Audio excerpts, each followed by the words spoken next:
No sé ustedes, pero en la década de mis 20, yo particularmente entré en una suerte de crisis existencial y les explico en qué sentido.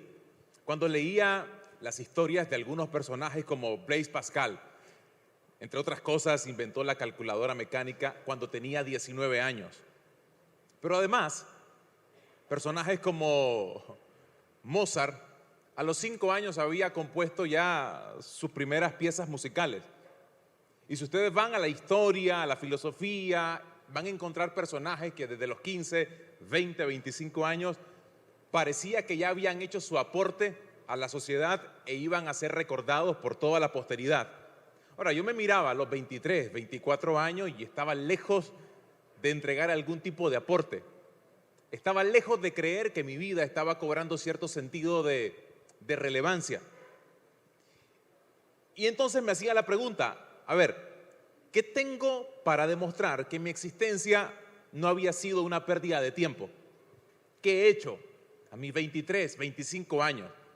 ¿Qué he hecho? Y se lo lanzo a ustedes la misma pregunta. ¿Qué hemos hecho? Bajo esa lógica y esa premisa de estos personajes que recién les mencioné y otros, que hay muchos por supuesto, la respuesta para mí fue, y yo no he hecho nada. Y no he hecho nada. Hoy vamos a hablar acerca de cómo, y note la expresión que uso, de cómo gastamos nuestra vida. Y digo gastar porque la vida, querramos o no, suene no tan atractivo o no, se va gastando a través del recurso que llamamos tiempo. De hecho, el título del mensaje que les quiero compartir es este: no hacer nada es hacer algo. Y permítame un poquito ampliar la idea de lo que le quiero compartir. A ver, en la sociedad hay al menos dos extremos que no son buenos.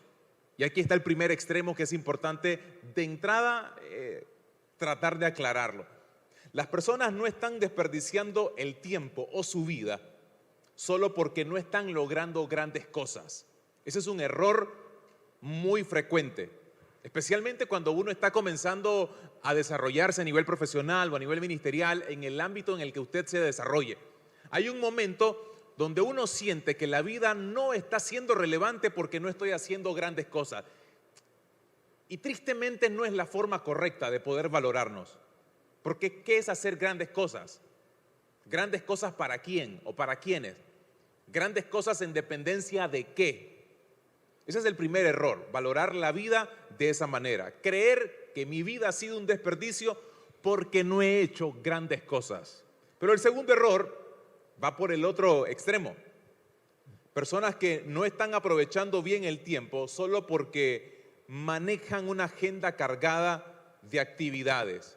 Es equivocado creer que las personas no aprovechan bien el tiempo solo porque no tienen muchas cosas que hacer. No es tampoco la idea. No es correcto creer que gente que usa muy bien su vida es la gente que se mantiene bien ocupada. Ocupación no es necesariamente equivalencia a una vida con sentido, con propósito o con objetivos bien claros. Y permítanme ahora graficárselo a través de principios bíblicos y le voy a pedir que me acompañe a esta carta que escribió el apóstol Pablo. La carta del apóstol Pablo, el Evangelio de Mateo. Mateo capítulo 25, versículo 19, una historia que Jesús contó, una parábola, y noten la enseñanza que hay acá.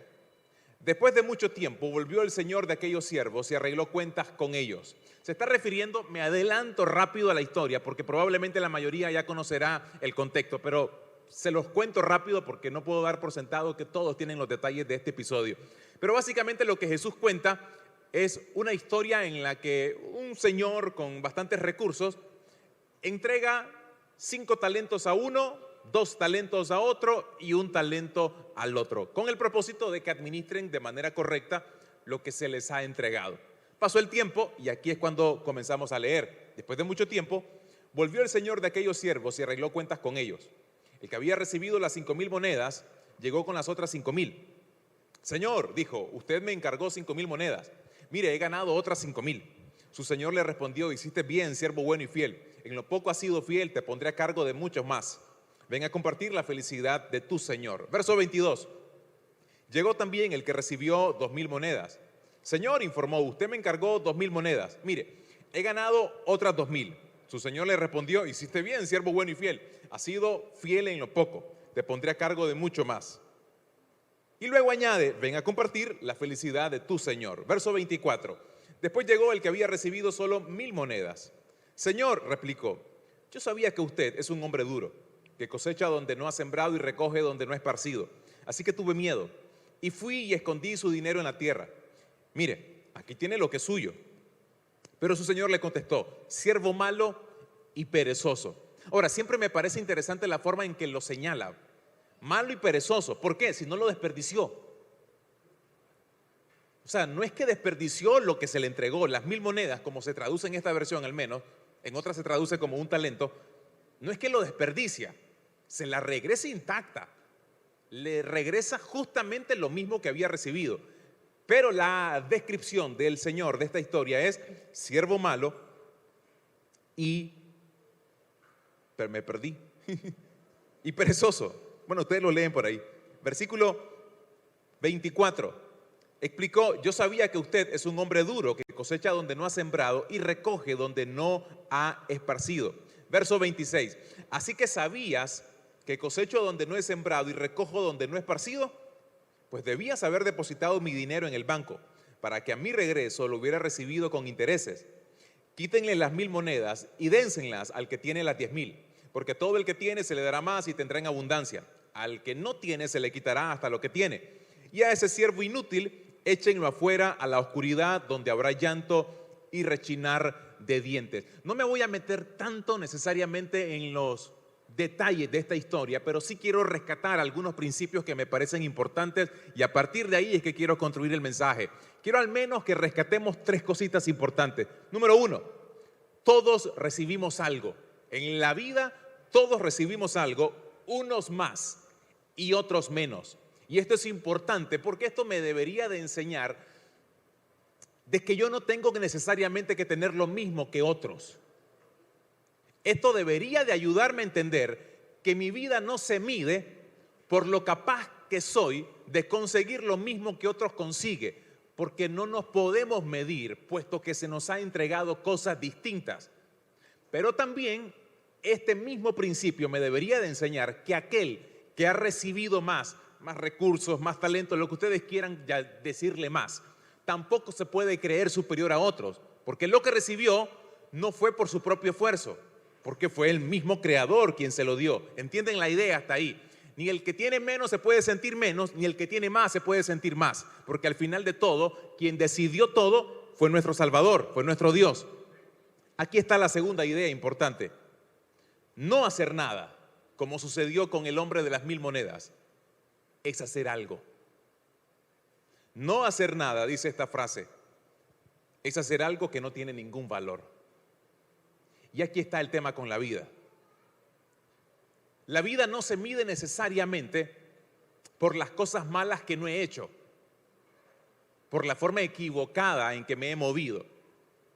No solamente por eso se debería de medir nuestra existencia, la vida también se mide por qué he hecho con lo que se me ha entregado. Porque puede que uno tenga la idea equivocada de pensar que yo no hago cosas malas, no le hago daño mal a nadie, no le hago daño a nadie. Y no tengo este tipo de situaciones X o Y. Y está bien, bárbaro. Pero ¿qué ha hecho con lo que se le ha entregado? Con familia, con recursos, con oportunidades. La vida finalmente también se trata de aprender a hacer cosas con lo que se me ha dado. Y la tercera idea, Dios se toma en serio la manera en que administramos lo que Él nos da. Porque recuerden cómo comienza la historia, al menos desde cuando comenzamos a leer. Después de un tiempo, el Señor de estos siervos regresa. ¿Y regresa para qué? Para pedirles cuentas. Para decir, a ver, ¿qué hicieron ustedes? Y mis estimados, en algún momento de nuestra vida, el Señor también va a regresar, ¿sí o no? Y a pedirnos cuentas, entre otras cosas. ¿Qué hicimos con nuestra vida? ¿qué hicimos con lo que se nos entregó, con el recurso que se nos entregó?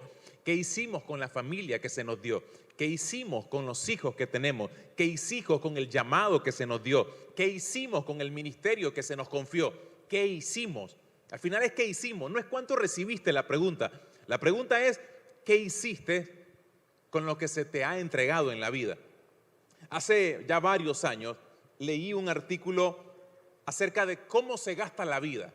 E insisto con la palabra gastar, no necesariamente invertir, aunque entiendo la idea que hay detrás del concepto de invertir el tiempo, invertir la vida. Lo entiendo, pero en el fondo la vida se va gastando. En el fondo la vida se va gradualmente, se va mermando. El tema es que en este artículo, haciendo un análisis de una vida de aproximadamente 80 años, los estudiosos hicieron cálculos en base a una vida promedio. Evidentemente habrán algunos cuyos números probablemente no calzan con este estudio, pero de todas maneras me parece interesante. Una vida de 80 años normalmente se gasta de la siguiente forma.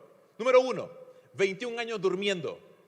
Cuando comienzan a sumar las 8 horas diarias durante 80 años, da aproximadamente 21 años. Es decir, si usted llega a vivir 80 años, es muy probable que de esos 80 años pase 21 durmiendo. Comience a sumar, haga el cálculo matemático básico y usted va a pasar durmiendo casi que un tercio de la vida. 10 años trabajando, porque a diferencia del dormir, nosotros no es que trabajamos desde que comenzamos a nacer, desde que nacimos. Normalmente como desde los 20, algunos más, otros menos, claro está. Estamos tomando simplemente un rango muy promedio y dejamos de trabajar alrededor de los 60 años, aproximadamente también. Hay algunos que obviamente lo hacen de mucha más edad, pero el más o menos se calcula que son 40 años lo que se trabajan. Haga el cálculo y anda por ahí, alrededor de 10 años, en una vida laboral de 45, 48 horas semanales. 10 años trabajando. 9 años viendo televisión. Casi que igual que un trabajo. 7 años en el baño. Y algunos más y otros menos. 6 años comiendo. 6 años y algunos de seguro pasan mucho más tiempo, ¿no?, en esta área de la comida. 6 años viajando. 5 esperando en filas. 4 años aprendiendo. Noten qué interesante. 3 años en reuniones. 2 años devolviendo llamadas telefónicas. 2 años navegando en redes sociales. Y esto es siendo bondadoso. Siendo extremadamente reducido en el tiempo de consumo de redes sociales. Además que esto se hizo hace ya varios años. TikTok no existía, así que le tendríamos que sumar todos los segundos de los TikTok y los Reels de Instagram, etc. 1 año buscando cosas perdidas, lo importante del orden. 22 meses en la iglesia. No es tanto tiempo después de todo. 8 meses abriendo correspondencia inútil, ya sea física o correos electrónicos. 6 meses esperando en semáforos. Así se gasta la vida. Evidentemente, tal vez no aplica para todos de forma exacta. Habrán algunos detalles extras. Pero así se va gastando la vida. Y ese estilo de vida, en algún momento vamos a tener que rendir cuenta de él. Todos los que estamos en este auditorio, absolutamente todos. De ahí que cobra valor lo que el apóstol Pablo escribió a la iglesia de los Efesios, capítulo 5, versículos 15 y 16. Por tanto, cuidado con su manera de vivir. No vivan ya como necios, sino como sabios. Aprovechen bien el tiempo. Ahora, note la equivalencia que hace aquí Pablo. La vida de un necio es aquella que no aprovecha muy bien su tiempo. En cambio, la de un sabio justamente hace lo contrario. La sabe aprovechar. En otra versión se traduce de esta manera. Vivan con el debido sentido de responsabilidad, no como aquellos que no saben el significado de la vida, sino como los que saben. Haga un buen uso de su tiempo.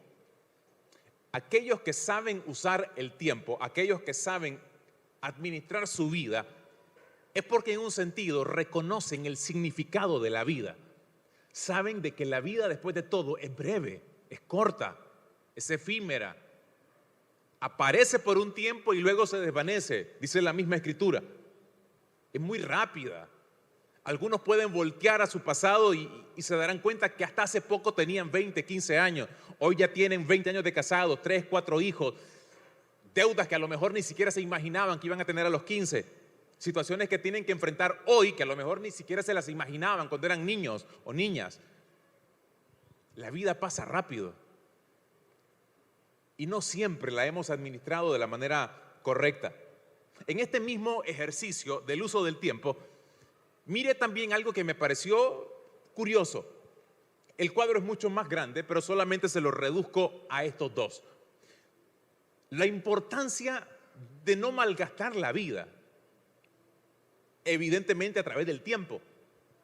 Por ejemplo, si usted gastara o desperdiciara 10 minutos al día, que si somos sinceros, desperdiciamos más, mucho más, fácilmente, pero estoy siendo bien modesto con el número, 10 minutos al día, en un año eso significaría 2.5 días, en 5 años, 12.5 días, casi 2 semanas, y en 50 años, desperdiciar 10 minutos diarios significa básicamente 4 meses, 125 días. Siguiendo la misma dinámica, es la misma idea, por supuesto, si usted pierde 2 horas, que es casi el promedio de lo que perdemos a diario nosotros.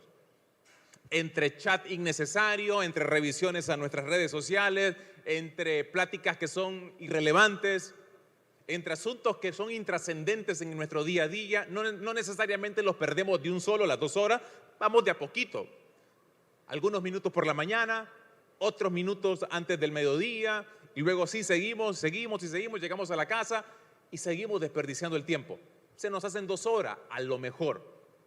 En un año, estas 2 horas son 30 días, un mes. En 5 años, 152 días, casi la mitad de un año. Y en 50 años, si seguimos desperdiciando 2 horas diarias, habremos gastado 4 años y 2 meses. Eso es bastante. Cuando uno lo mira a la luz del tiempo, se da cuenta que tristemente estamos desperdiciando mucho. Hay una historia, una descripción acerca de una de las tribus de Israel, en Primera de Crónicas 12, versículo 23. Y dice, este es el número de los guerreros diestros para la guerra que se presentaron ante David en Hebrón, para entregarle el reino de Saúl, conforme a la palabra del Señor. Verso 32, de Isaacar, de la tribu de Isaacar, de la familia de Isaacar, 200 jefes y todos sus parientes bajo sus órdenes. Eran hombres, esta expresión siempre ha parecido al menos llamativa, eran hombres expertos en el conocimiento de los tiempos, que sabían lo que Israel tenía que hacer. Cuando ustedes van y tratan de investigar a qué se refiere con que eran expertos en el conocimiento de los tiempos, va a depender de qué comentaristas lean. Algunos van a decir que eran conocedores del tema de la astronomía, del movimiento X o Y, de los climas. Otros decían que simplemente eran aquellos tipos sabios, prudentes, que se sabían manejar en el tablero político de la época. Y otros simplemente que decían que eran entendidos en tiempos, en asuntos espirituales. De cualquier forma, la idea es esta. Era gente que sabía qué hacer. Ese es el asunto. Era gente que sabía qué hacer. Y para saber administrar de la forma correcta la vida que Dios nos ha dado, esto es la base de todo, saber qué hacer. Un experto, usando la palabra que aquí tiene esta versión, un experto en el conocimiento del tiempo es alguien que sabe qué es lo que tiene que hacer. ¿Por qué me tiene que importar conocer el tema de los tiempos? ¿Por qué me tendría que importar esto? Salomón lo dijo de esta forma en Eclesiastés 8, verso 6. Pues hay un tiempo y un modo para cada cosa. Incluso cuando uno está en apuros. Y hay una comparación que Dios hace a través del profeta Jeremías. Por favor, presten atención a lo que acá la Biblia nos enseña. Jeremías 8, verso 7. Noten qué interesante y a la vez un poquito medio duro Dios. Hasta la cigüeña, dice Dios a través del profeta, hasta la cigüeña que surca el cielo conoce el tiempo de su migración, al igual que la tórtola, la golondrina y la grulla. Todas regresan en el tiempo señalado cada año, pero no en el caso de mi pueblo. Ellos no conocen las leyes del Señor. Ahora, noten lo que aquí está diciendo Dios, de una forma poéticamente tirando una pedrada bien dura. Hasta los animales que surcan los cielos saben cuándo moverse, y ustedes, mi pueblo, no saben. Solo que lo dijo de una forma más poética y más bonita, ¿no? Pero lo que está haciendo es comparando el comportamiento del ser humano, de su pueblo, con los animales. Hasta los animales saben cuándo moverse, saben cuándo migrar. Ustedes mejores que nadie conocen, por ejemplo, las zonas donde las aves alrededor de las 5 o 6 de la tarde comienzan todas a buscar dónde dormir. No sé cómo se ponen de acuerdo, pero todas al mismo tiempo reconocen la zona en la que tienen que ir a dormir, a descansar, a refugiarse. Todas. ¿Cómo lo hacen? No tengo la más mínima idea. Alguien experto en el asunto de las aves pues nos podrá ilustrar. El tema es que aún los animales tienen esta pequeña noción importante del tiempo. ¿Cuánto no más deberíamos de tenerla nosotros? Pablo escribió en Efesios 5:17, no actúen sin pensar, más bien procuren entender lo que el Señor quiere que hagan. Y aquí es donde necesitamos todos estar. Procurar entender qué es lo que Dios quiere que yo haga. Y permítame entonces darle 3 consejos bien prácticos para lograr esto. Procurar entender lo que Dios quiere que yo haga. Aquí está el primer consejo. Analice el estilo de vida que lleva. Es lo primero. Comience a preguntarse, ¿dónde estoy gastando mi tiempo? Evalúen un día de su semana, evalúen un mes, yo qué sé, evalúen algo de su vida y piensen, ¿dónde se me está yendo el tiempo? Ustedes hoy están mejores físicas, mental, emocional y espiritualmente que hace algún tiempo, o están peores. ¿Cómo estás administrando tus relaciones, tu familia, con tus hijos, tu matrimonio, tu trabajo, tu energía, tu cuerpo? ¿Cómo estás administrando todo? Piensen un poco el estilo de vida que llevan. Analícenlo. Hoy, por ejemplo, ¿qué hicieron? ¿Qué han hecho? ¿Cuántos minutos creen, se aventuran a pensar que han desperdiciado? Y analicen un poco la vida. Salomón dijo en Proverbios capítulo 14, versículo 12, hay cosas que hacemos que nos parecen correctas, pero que al fin de cuentas nos llevan a la tumba.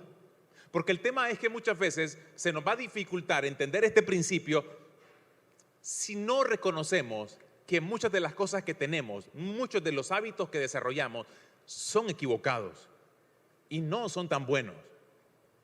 Necesito entender qué hago. Miren, al final de diciembre del año pasado, tomé una decisión muy personal. En mi caso, algunos teléfonos, o al menos la mayoría o todos los teléfonos de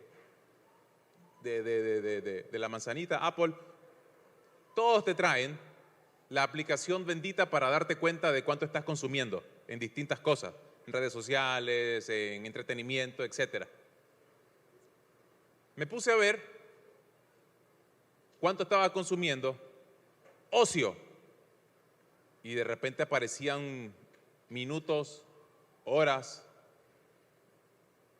que me comenzó a preocupar. Ahora, en un sentido soy un asiduo lector de noticias, pues quizás por mi carrera, periodista, me gusta mantenerme informado. Twitter para mí, la red social, es como, no sé, es como algo que llena constantemente esa necesidad, entre comillas, de estar informado. Pero de repente miraba que me estaba consumiendo 1 hora, 2 horas durante el día, en distintos momentos, claro está, no es que pasaba 2 horas pegado con Twitter, pero en distintos momentos, y decidí algo, vamos a ver, de un solo tiro voy a matar varios pájaros. Adiós Twitter, adiós Instagram, adiós Facebook, la aplicación, mis cuentas continúan ahí, pero necesito reevaluar el estilo de vida que llevaba yo. Ahora, y no estaba haciendo necesariamente nada malo, era informarme. Porque lo otro es que no necesariamente desperdiciamos el tiempo haciendo cosas malas, no necesariamente. Ahora, es obvio que al hacer cosas malas el tiempo se desperdicia. Pero incluso aquellas que creemos que son buenas, que son relativamente nobles, también nos pueden hacer desperdiciar la vida. Porque no estamos valorando qué estamos sacrificando. Porque el tiempo que yo estoy dando en un lugar o a algunas personas es un tiempo que le estoy quitando a otras personas o a otro lugar. Y ahí en esa medida, en esa balanza, yo salía mal. Así que decidí, decisión muy mía, claro está, no se lo estoy proponiendo a ustedes, no es la idea. Decidí desde entonces hasta el sol de hoy, a lo mejor en un mes, 1 semana, 2 semanas regreso, no tengo idea todavía. Pero de momento estoy fuera de todo esto, de todo en absoluto. Porque necesito reevaluar muy bien el estilo de vida que he llevado alrededor de las redes. Entonces piensen en el caso suyo. ¿Qué necesito reevaluar? ¿Qué necesito dejar de darle más tiempo acá para comenzar a ofrecer más tiempo allá? ¿Cómo lo puedo reestructurar mi vida? ¿Cómo lo hago? ¿Cómo? Piensen un poco, le dedican 8 o 9 horas al trabajo. Llegamos a la casa cansados definitivamente. Bien cansados. Algunos casos llegan bien fundidos, llegan reventados a nivel físico. Pero viene el hijo, la hija y te pide tiempo para jugar. Y vos no tenés ganas de jugar, sinceramente. No tenés ganas de jugar. Querés hacer otras cositas. Querés simplemente, a lo mejor, en algunos casos, sentarte en el sofá, en la mecedora, estirar los pies, quitarte los zapatos, encender el televisor, no necesariamente porque querrás perder el tiempo viendo televisión, sino porque simplemente te querés relajar, distraer. Pero ahí está aquella niña y aquel niño diciendo, papá, papá, papá, mamá, mamá. ¿Qué no está pensando si estás cansada o estás cansado? Simplemente quiere decir, regálame en lugar del televisor tu tiempo a mí y juguemos un ratito. Y ahí te vas a dar cuenta que es la forma más gratificante de poder administrar la vida. Mi esposa siempre me dice, de la misma manera que estamos dispuestos a veces a sacrificarnos y desgastarnos por un trabajo, deberíamos de hacer lo mismo siempre por aquellas personas que son las más importantes. Porque así, por responsabilidad, me sacrifico, me desgasto por algo que es importante, claro está, un trabajo. Pero ¿cómo no hacerlo por aquellos que son aún mucho más importantes que un trabajo? Y aún reventado. Si logramos detalles como esos, es muy probable que la vida quizás cambie y que ahí comencemos a vivir el evangelio de una forma distinta. Porque a lo mejor para mi hijo el evangelio va a ser de que papá, aunque esté reventado, está para mí. Que mamá, aunque esté reventada, hay para mí. Hay para mí tiempo también. A lo mejor no se va a poder hacer siempre, pero cuando no se pueda hacer, a lo mejor van a entender. A lo mejor van a captar la idea de que papá y mamá sí están muy cansados y no pueden en ese momento jugar, atenderles. Pero van a ser las excepciones y no la regla a seguir. Número 2, ¿qué tengo que hacer para lograr administrar mejor la vida? mediten en la palabra. Y este es un consejo que suena demasiado básico, yo sé, lo escuchamos innumerable de cantidad de veces. Pero ¿qué significa eso? Básicamente lo que significa es que yo no voy a lograr reconocer en qué usar mi vida, en qué invertir mi tiempo, en qué gastar mi tiempo, si no voy al manual que me indica justamente cuáles son las cosas importantes en la vida. Cuando yo leo Biblia, usted va a saber, por ejemplo, quiénes son los más importantes en su vida.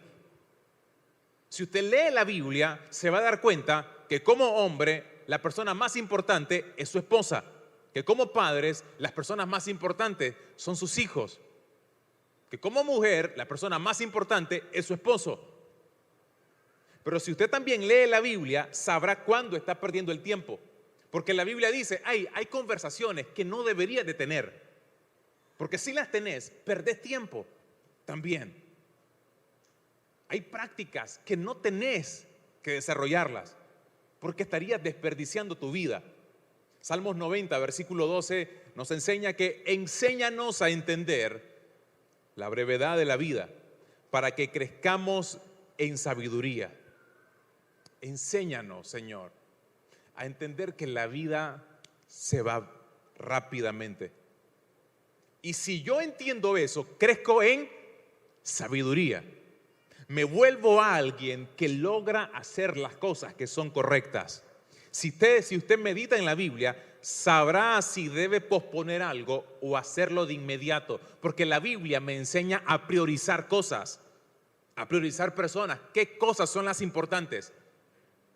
Vaya y lea la Biblia y se va a dar cuenta cuáles son las cosas importantes en la vida. Y número 3, el tercer y el último consejo: escoja una tarea y conságrese a ella. El tiempo se debe aprovechar, mis estimados, en algo constante. Noten este ejemplo en una carta de Pablo a Timoteo. Primera de Timoteo 4:13. Hasta que yo llegue, le dice Pablo, dedícate a leer las Escrituras a la iglesia y a animar y a enseñarles a los creyentes. Noten que Pablo lo que le está diciendo es esto: a ver, Timoteo, mientras yo llego, yo necesito que te ocupes de algo. En la versión Reina Valera se traduce de esa manera: ocúpate en esto, ocúpate en leer y animar a la iglesia. Lo que está tratando de darle Pablo es un enfoque.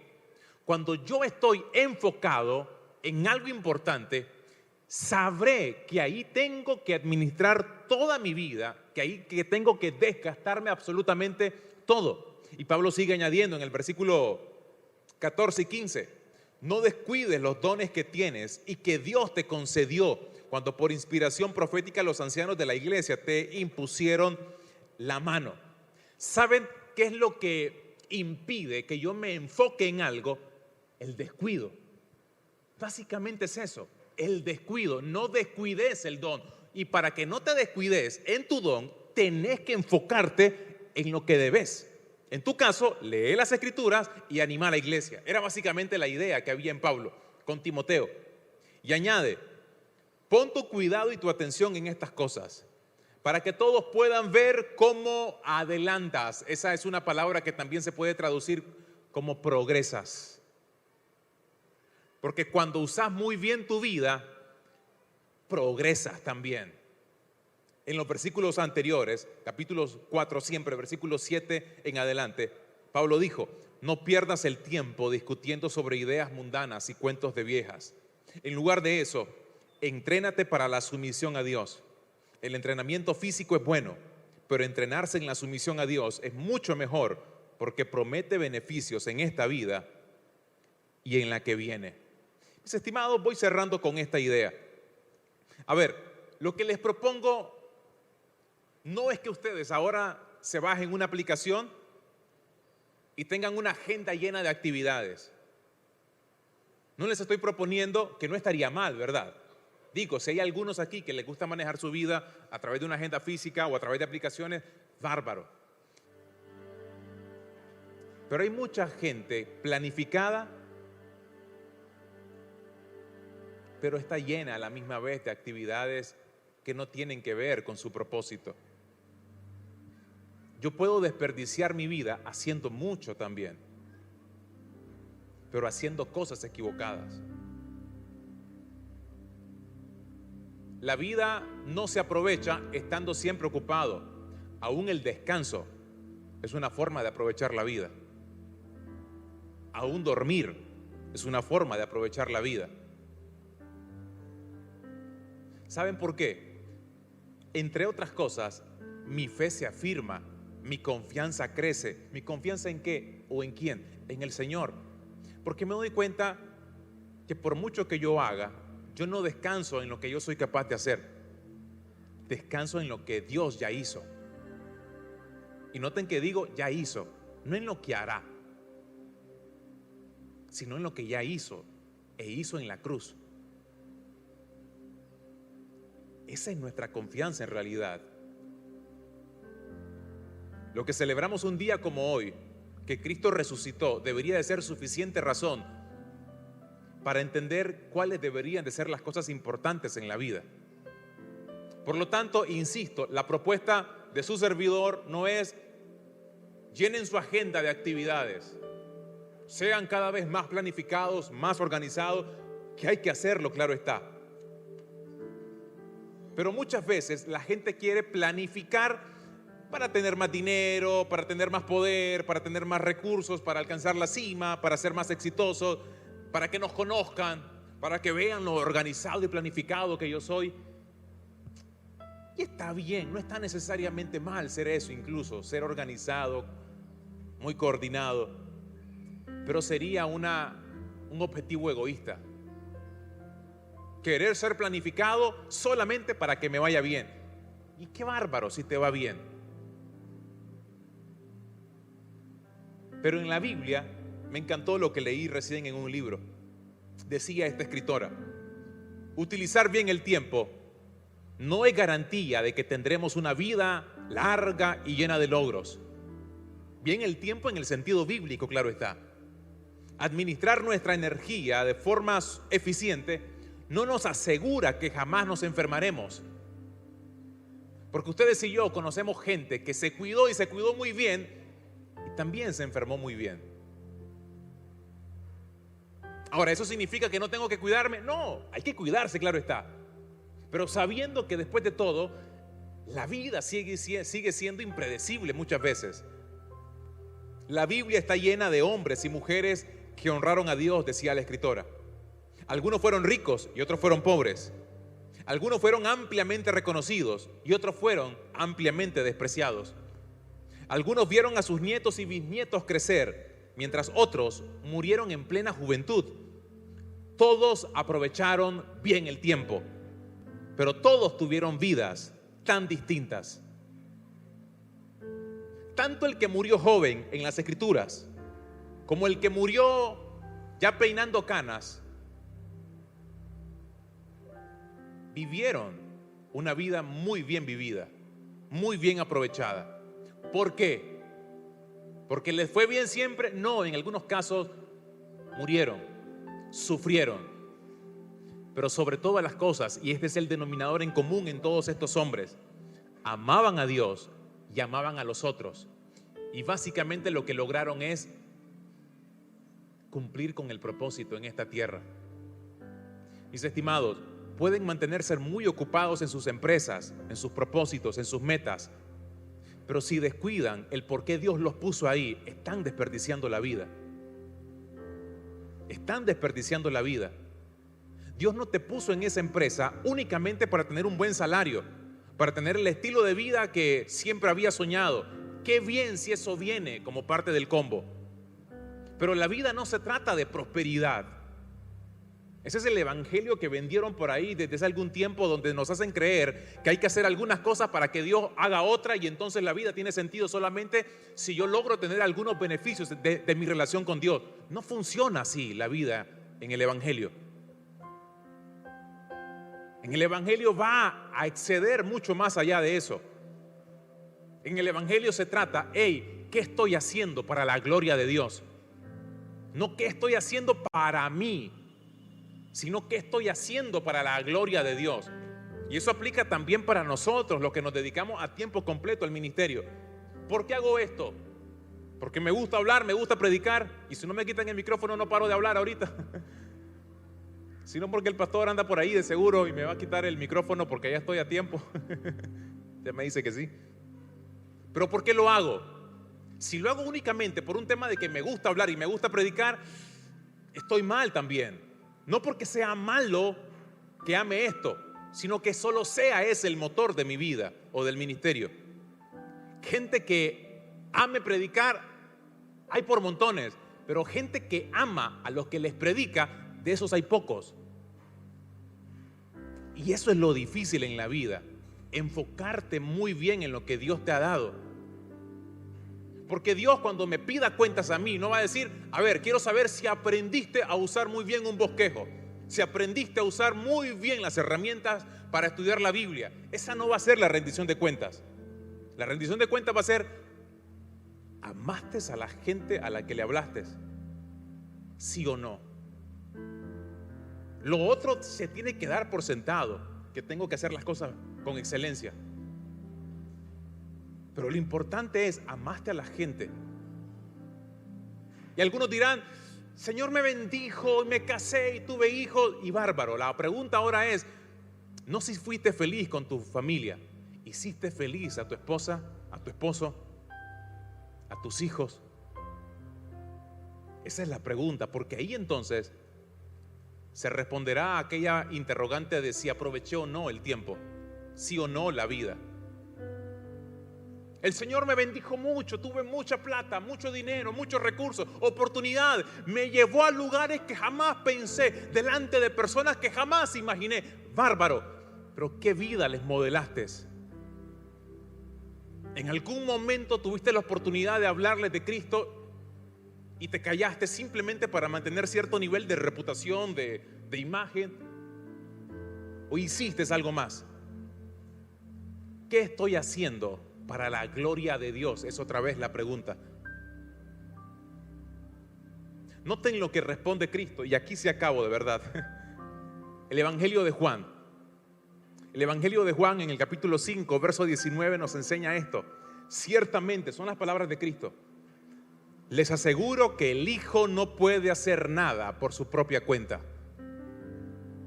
sino solamente lo que ve que su Padre hace.